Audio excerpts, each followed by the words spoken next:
E aí, meus queridos, estamos de volta para mais uma aula. Olha, na última aula nós estamos falando sobre manejo alimentar e manejo sanitário, sobre dentro da criação da cunicultura, criação de coelhos.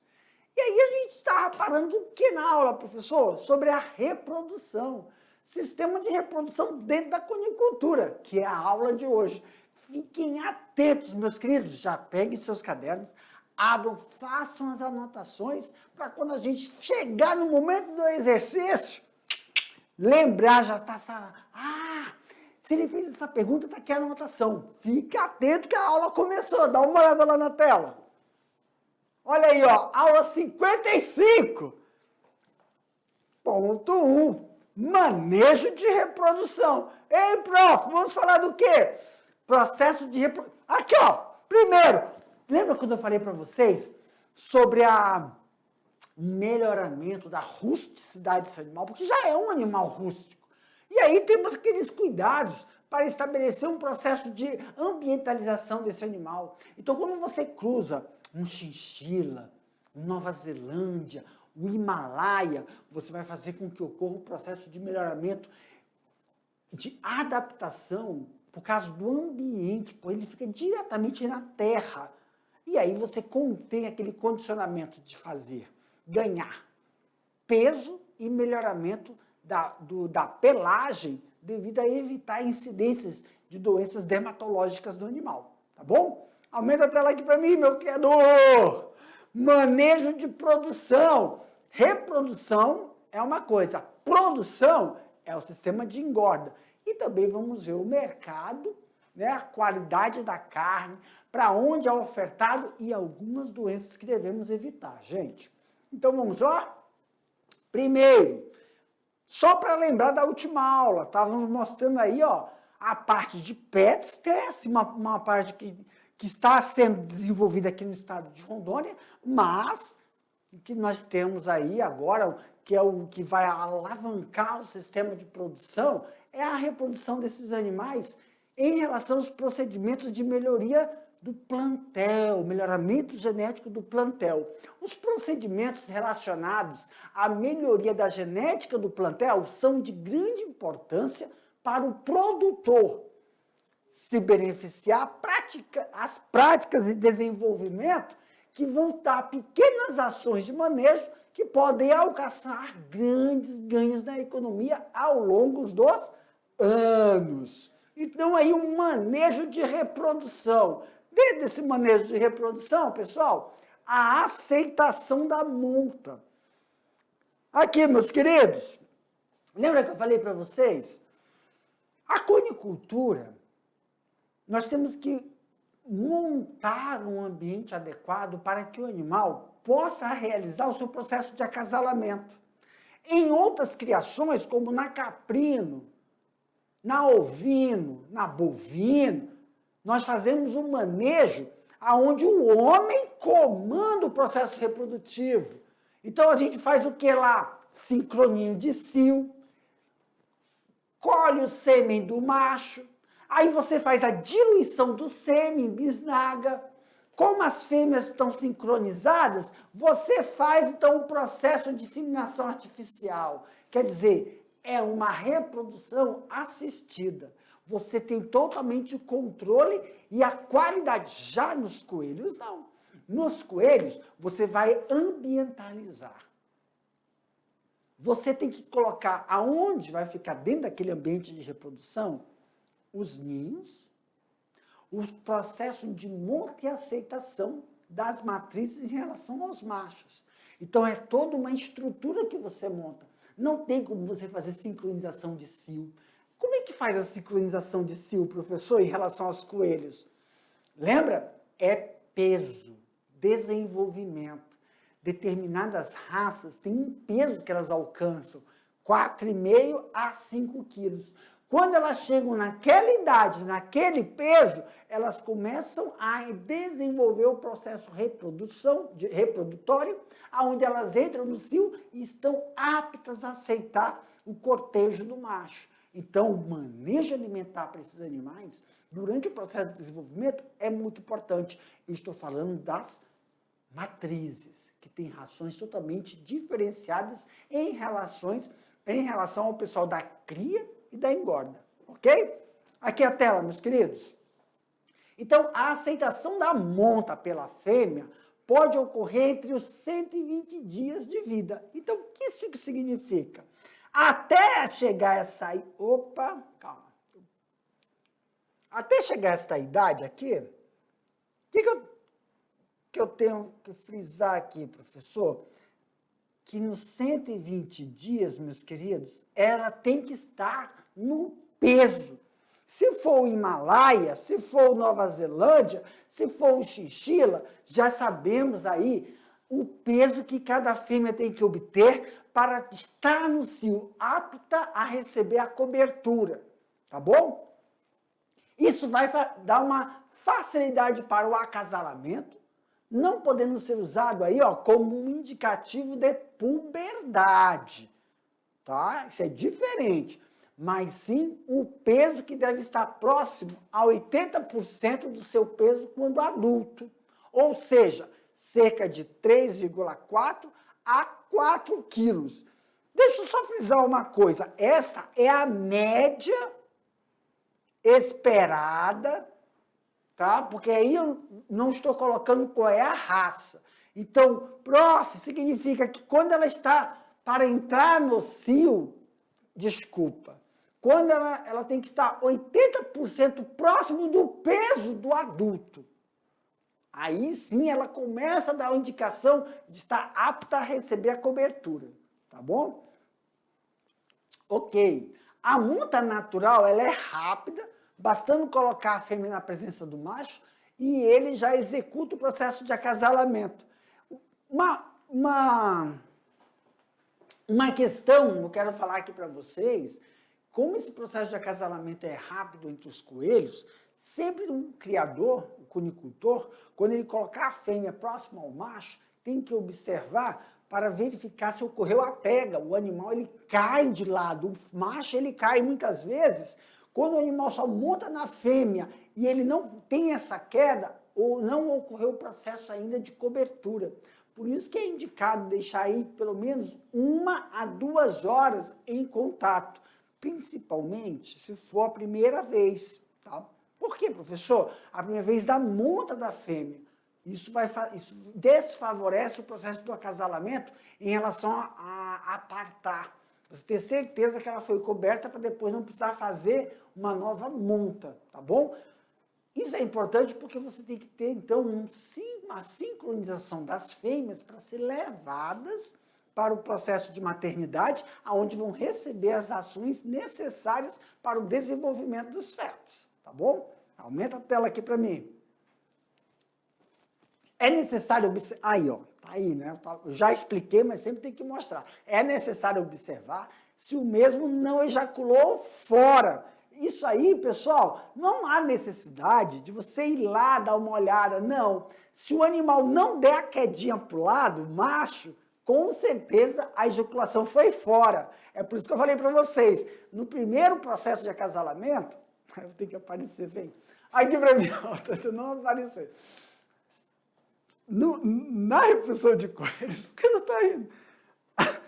O macho, ele monta na fêmea e é muito rápido. Então, como é que eu sei que ele não ejaculou fora, professor?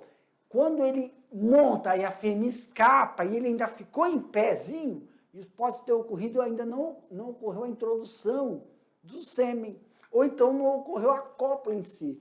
Então, como você tem certeza, professor, ele monta, faz os movimentos e ele cai, ele fica parado, ele cai de lado. Com certeza, sim, deu sucesso na cobertura. Aí você não precisa fazer uma segunda cobertura com a fêmea, e levando em consideração o período de descanso do macho. É importante esse momento, por quê, professor? Porque como você não tem como fazer em relação às criações, que você retira o sêmen, dilui, então você tem que deixar um período de descanso para aquele macho, para que ele possa cobrir o restante das fêmeas. Nós temos que ter uma quantidade de animais que você faz a transferência para um determinado galpão, tá bom? Aumenta a tela aqui para mim. Ó, descanso, tem que sinalizar. Descanso do macho. Tá bom? Aconselha-se a cobertura de várias coelhas no mesmo dia, para obtenção da maior lote, né? O número do lote. Vem cá, meus queridos. Como assim, professor? Exemplo, né? Para ser viável e você fornecer o produto final, vamos supor, eu tenho que abater pelo menos 100 coelhos, só para a gente fazer o cálculo, tá? 100 coelhos por mês, vamos supor, eu tenho que ter uma quantidade de fêmeas gestantes. E essas fêmeas vão ficar dentro da maternidade e depois uma quantidade de fêmeas são retiradas e outras já têm que entrar. Então, a gente tem que pensar na dinâmica do processo de reprodução. Quantas fêmeas, quantos machos para quantas fêmeas realizar esse processo de cobertura.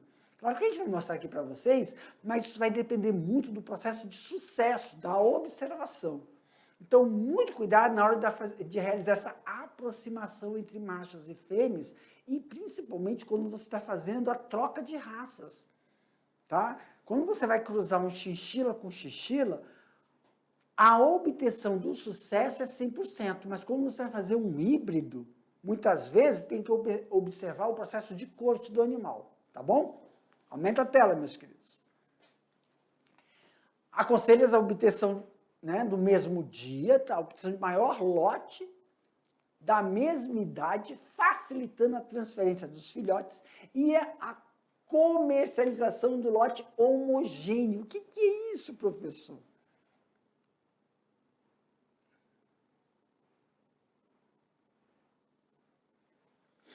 Aqui, lembra que tem dois procedimentos? Nós temos o procedimento da fêmea atingir a idade, que não é relacionado com a puberdade, mas a idade de cio, 80% do seu peso.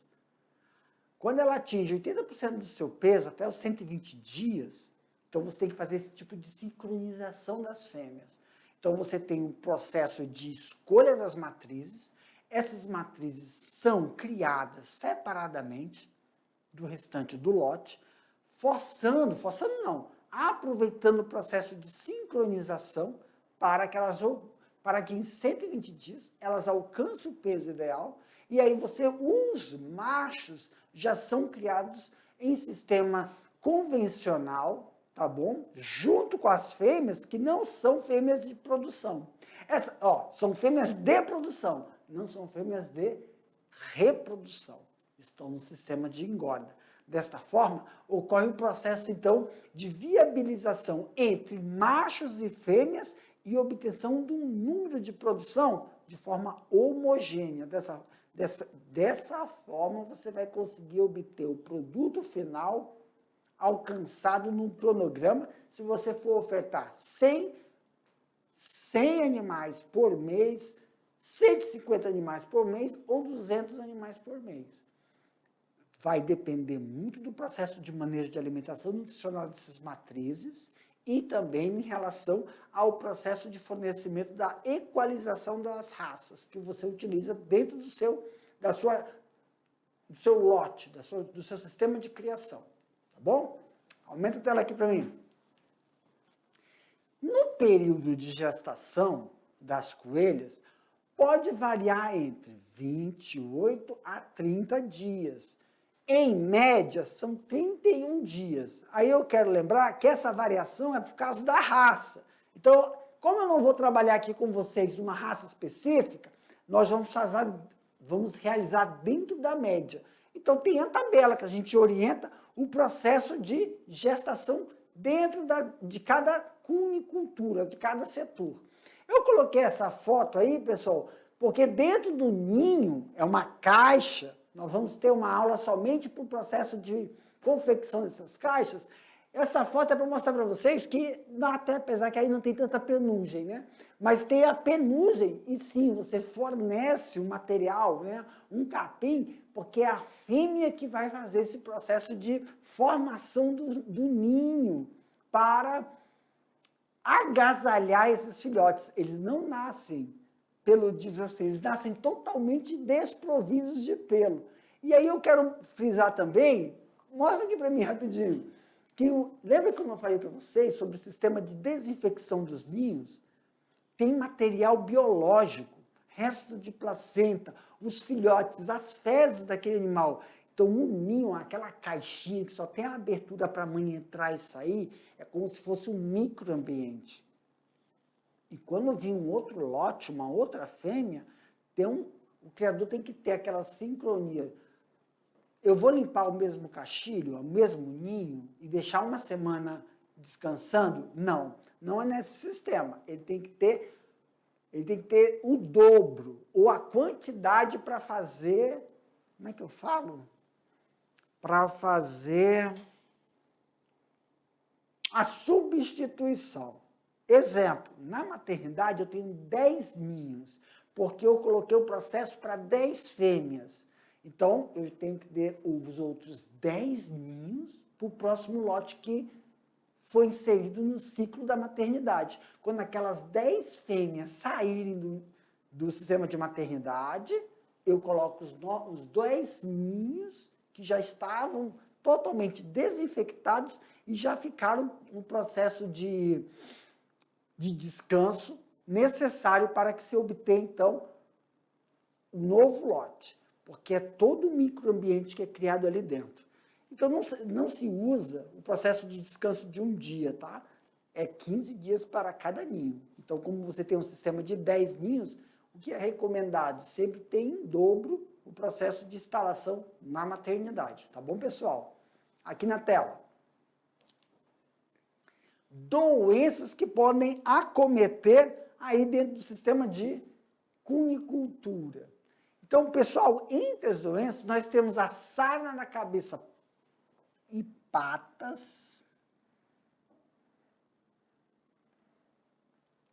sarna das orelhas, na grande maioria são todas doenças relacionadas são doenças dermatológicas, tá? E mal das patas. Em relação à sarna de cabeça, costas, né? Apresentam crostas, crostas e quedas de pelo. Bem na região da ponta do nariz, começa na ponta do nariz. Vem aqui para mim. Não tem a ponta do nariz do coelho? Eu vou mostrar uma imagem para vocês aqui. E, por favor, aumenta aqui para mim, meu querido diretor. Eu esqueci. Deixa eu voltar aqui, ó. Cadê um coelho? Vou pegar aqui. Acho que dá para mostrar aqui, ó. Deixa aí. Tá vendo aqui a ponta do nariz dele? Pronto. É isso aí. Vem aqui para mim. Pode me botar agora. Agora eu gostei.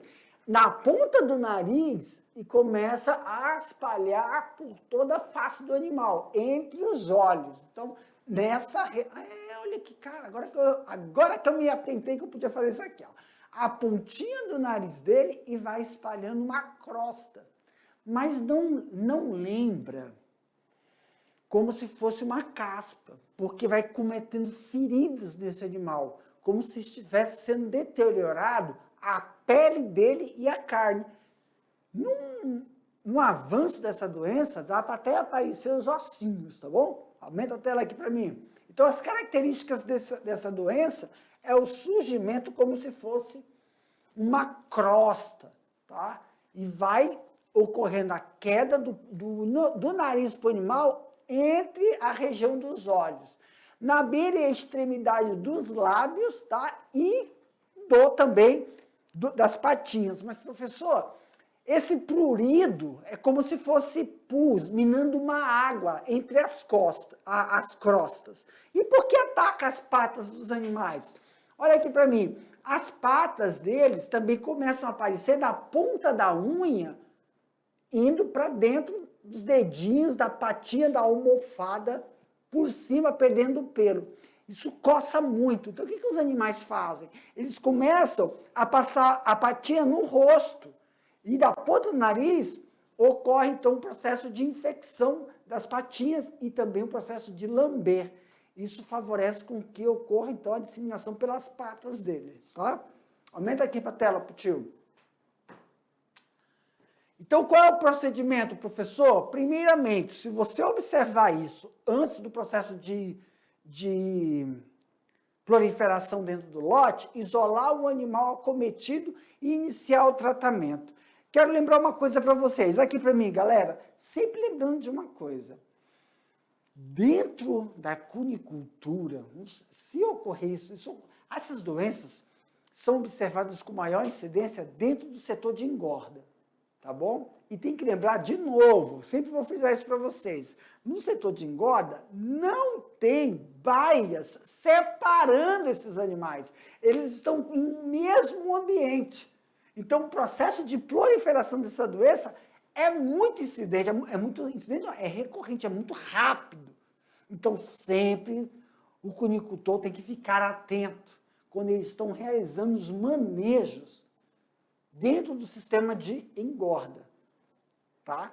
Ah, professor, isso pode ocorrer lá no setor de reprodução? Isso pode ocorrer no setor de cria? Pode, a incidência é menor. Então já tem uma previsão de ocorrer isso com maior incidência no setor de engorda. Então sempre o melhor procedimento de manejo sanitário é o preventivo. Uma das prevenções é manter sempre o ambiente seco, tá? Ambiente seco, quero dizer, é o chão. O chão, porque nós sabemos que lá no setor de engorda é chão batido, não é calçamento. Não pode colocar calçadas ou piso, pois pode estragar a pelagem do animal. Então, sempre tomar cuidado na hora que está fazendo os manejos, observar se os snippers ou os bebedouros, não sei qual o tipo de bebedouro que vocês estão utilizando, mas se usar o sistema de snipper, ver se não está desregulado. Pode estar lá pingando, e isso pode favorecer uma umidade no chão, e é igual aqueles cachorrinhos peludos.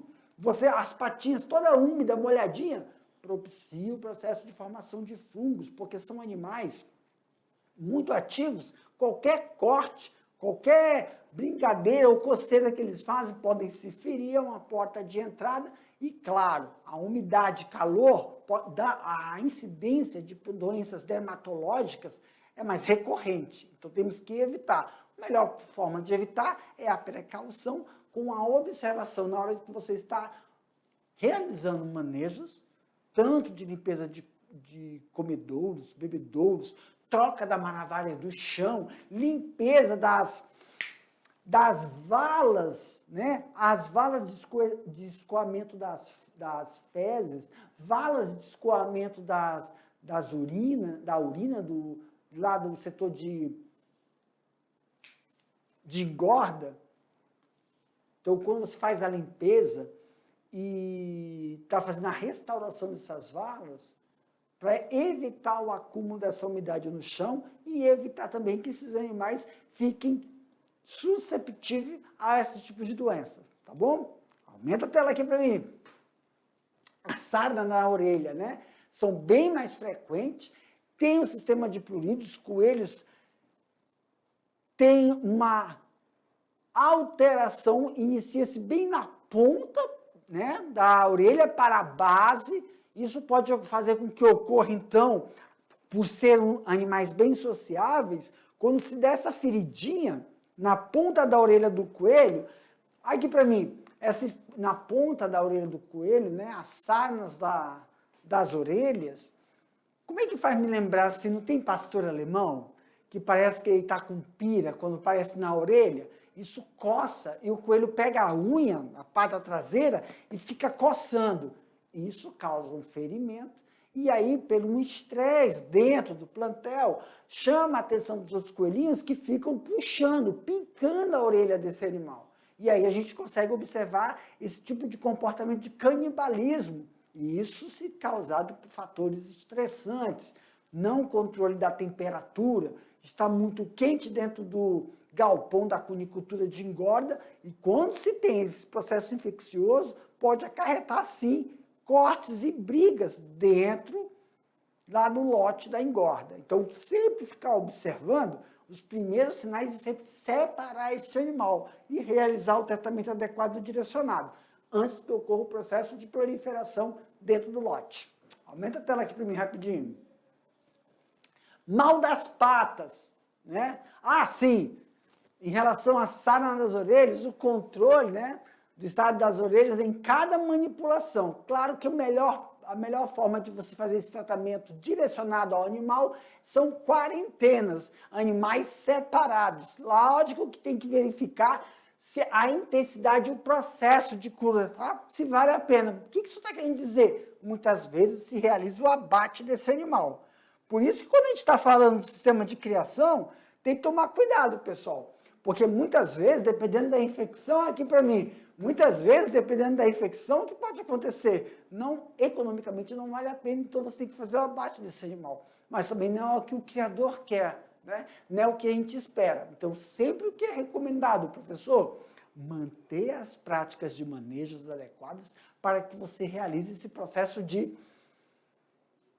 Ai, tenho uma raiva quando me dá esses brancos.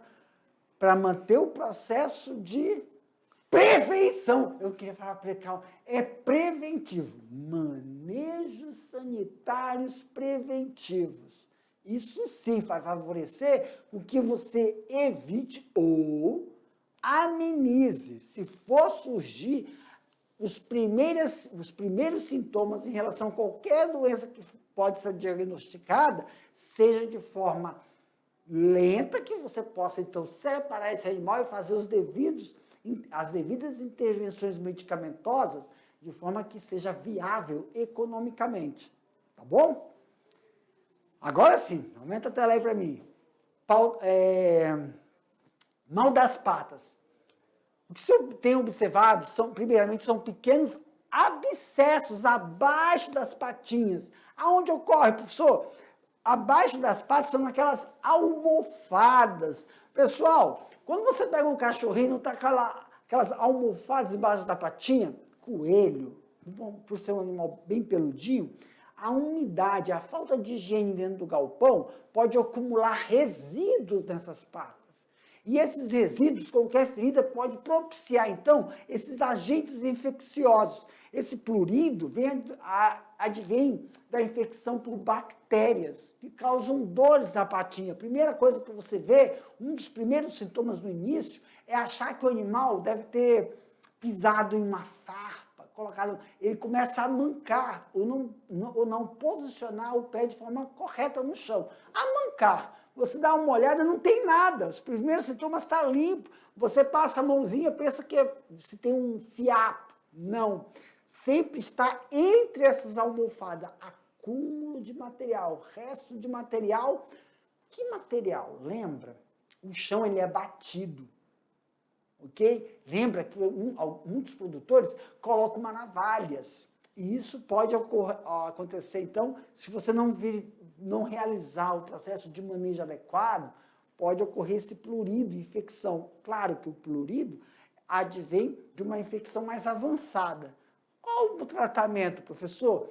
O melhor tratamento é igual para todos. Primeiramente, separar esse animal, realizar o diagnóstico de qual é o tipo de infecção.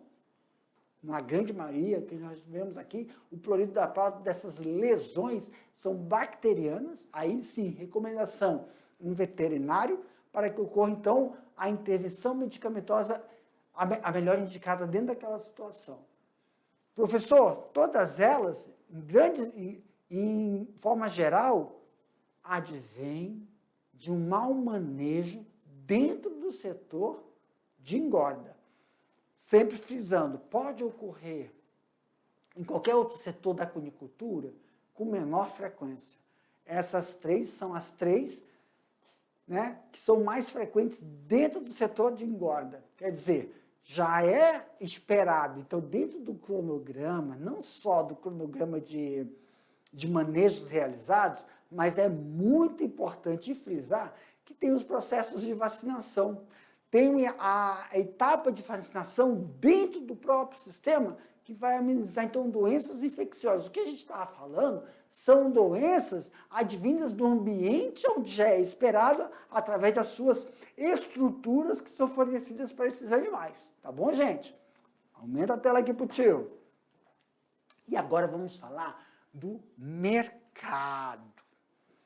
Mercado, é só para lembrar, em relação à estrutura e o potencial do produto final. Tem o couro, mas a carne do coelho, ela é altamente nutritiva e saborosa. Claro, ela é comparada àquela carne magra, proteica, com baixo teor de gordura, tá bom? E também